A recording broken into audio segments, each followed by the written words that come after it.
मित्रांनो नमस्कार. 1 जूनला देशभरातील अखेरच्या टप्प्यातील 57 जागांची निवडणूक अखेर संपली. निवडणूक संपली की काय, निकाल कसा लागणार याबद्दल स्वाभाविकपणे या देशभरामध्ये कुतूहल निर्माण झालेलं असतं आणि ते अत्यंत स्वाभाविक आहेत. शेवटच्या टप्प्यातील मतदान झाल्यानंतर अर्ध्या तासाने एक्झिट पोलचे आकडे यायला सुरुवात झाली. या पोलमध्ये नरेंद्र मोदींचं हॅट्रिक होईल आणि भारतीय जनता पक्ष 300 पारचा आकडा पार करेल असे अंदाज हे एक्झिट पोलने वर्तवले. नरेंद्र मोदींच्या गॅरंटी सारखे हे भाकीत कितपत सत्यात उतरेल हे मात्र ब्रह्मदेव जाणो. ब्रह्मदेव हा शब्द माझा नाहीये. देशभरातील चुरशीची निवडणूक पाहता देशभरातील निवडणूक निकाल आणि महाराष्ट्रातील निवडणूक निकाल काय लागतील हे ब्रह्मदेवाला देखील सांगता येणार नाही.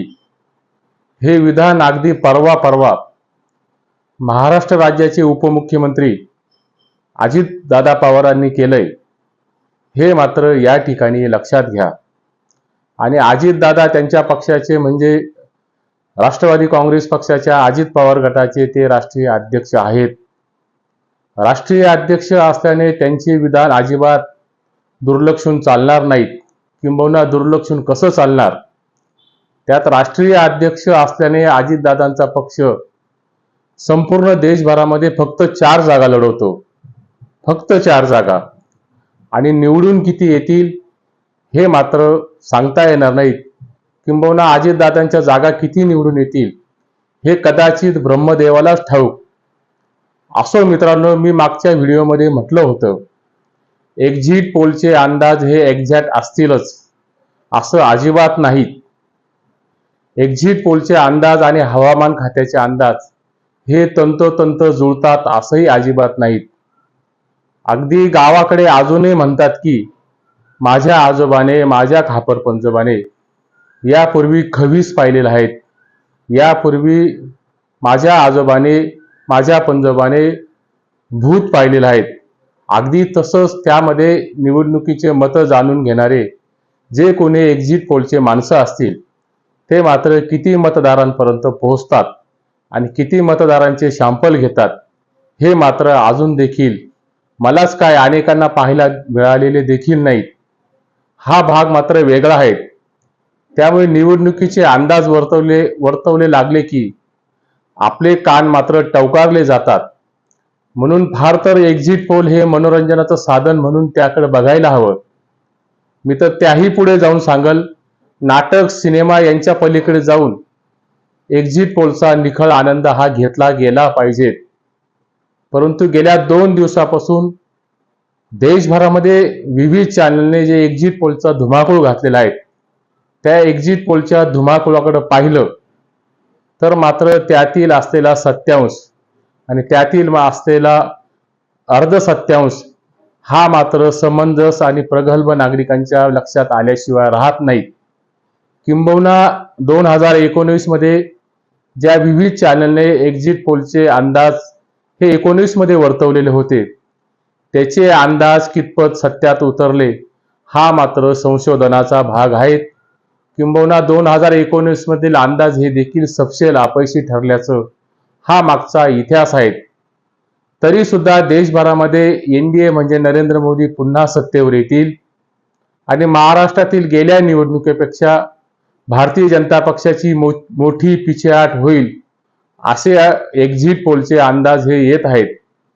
यातून क्षणभर आपण एक्झिट पोलवर विश्वास ठेवला तर एक गोष्ट एव्हाना तुम्हाला नक्की जाणवेल. जे एक्झिट पोलचे अंदाज महाराष्ट्राच्या बाबतीत येत आहेत त्यावरून एक अंदाज बांधता येऊ शकतो. महाराष्ट्रामध्ये महायुतीची म्हणजे भारतीय जनता पक्षाच्या आघाडीची या ठिकाणी स्पष्टपणाने पिछेहाट झाल्याचे अंदाज हे एक्झिट पोलने वर्तवलेले आहेत. त्यातून एक्झिट पोलचे अंदाज म्हणजे अलीकडच्या काही वर्षांमध्ये भारतीय जनता पक्षाच्या नेत्यांनी जे पक्ष फोडण्याचं कारस्थान केलं ते पक्ष फोडण्याचं कारस्थान हे महाराष्ट्रातील जनतेला अजिबात रुसलेलं दिसत नाही, पचलेलं दिसत नाहीत. हेच एक्झिट पोलच्या असलेल्या महाराष्ट्रातील महायुतीच्या पिछेहाटाने आपल्या समोर आलेलं दिसतंय. आणि एकनाथ शिंदे आणि अजितदादा पवार यांचा कुठलाही फायदा, कुठलाही ऍडव्हान्टेज हा महायुतीला होताना अजिबात दिसत नाहीये. यातून दोन पक्ष फोडूनही भारतीय जनता पक्षाकडे अजित पवारांचे, एकनाथ शिंदेचे मत ट्रान्सफर होताना अजिबात दिसत नाहीये. असं 2 दिवसाच्या आलेल्या एक्झिट पोलवरून एकूण चित्र महाराष्ट्रामध्ये दिसतंय. एकूणच की काय संपूर्ण देशभरामध्ये नरेंद्र मोदींची मॅजिक ही चालणार आणि नरेंद्र मोदींच्या मॅजिकने देशभरामध्ये निवडणूक जिंकता येतील. परंतु मात्र महाराष्ट्रामध्ये विधानसभेच्या निवडणुका ह्या महायुतीला अजिबात जिंकता येणार नाहीत, असेच एक्झिट पोलचे हे अंदाज आहेत. देशातील आजवरच्या कुठल्याच निवडणुकामध्ये कधी नव्हे एवढ्या धर्माच्या आधारावर, ध्रुवीकरणाच्या आधारावर भाषा वापरून ही लोकसभेची निवडणूक झाली. आणि ही लोकसभेची निवडणूक होत असताना भारताने जगाला दिलेली सर्वात मोठी देणगी जर कुठली असेल तर ती देणगी म्हणजे विविधतेतील सलोखा. हा सलोखा बिघडवण्याचं काम पद्धतशीरपणाने मतांच्या ध्रुवीकरणामुळे, धार्मिक ध्रुवीकरणामुळे, जातीय ध्रुवीकरणाची खेळी खेळून ही निवडणूक पद्धतशीरपणाने सत्ताधारी असलेल्या पक्षांनी या निवडणुकीमध्ये त्याची नीती अवलंबली. मुळात ही जी नीती आहे ही नीती कुठल्याही भारताच्या असलेल्या प्रांताला ही फलदायी नाहीत. किंबहुना ही नीती मात्र भारताच्या एकात्मतेला सुरुंग लावणारे आहेत, हे मात्र या ठिकाणी स्पष्टपणाने म्हणावंच लागेल. असो मित्रांनो, काँग्रेसची युपी आघाडी हवी किंबहुना भारतीय जनता पक्षाची एनडीए आघाडी हवी, याचा सोक्षमोक्ष लागण्यासाठी काही तास अद्याप बाकी आहेत. पण एक मात्र नक्की, उद्या देशभरामध्ये ज्यांची कोणाची सत्ता येणार आहेत ती येईलच. परंतु ही सत्ता येत असताना कुठल्याही राजकीय पक्षाला, कुठल्याही आघाडीला हे पाशवी विशेषण लावता येईल एवढं बहुमत मात्र मिळायला नको. त्यातून हे जर पाशवी बहुमत नरेंद्र मोदींच्या एनडीए आघाडीला मिळालं, त्यातून मात्र लोकशाहीला फार मोठा धोका हा निर्माण होऊ शकतो. पाशवी बहुमतातून लोकशाहीचा श्वास हा कोंडला जातो. पाशवी बहुमतातून लोकशाहीचा श्वास हा गुदमरला जातो. त्यातून निर्माण झाली तर लोकशाहीच्या नावाखाली पुढच्या काळामध्ये बहुमतवाल्यांची दांडगाई आणि बहुमतवाल्यांची बेपर्वाई ही मात्र निर्माण होऊ शकते.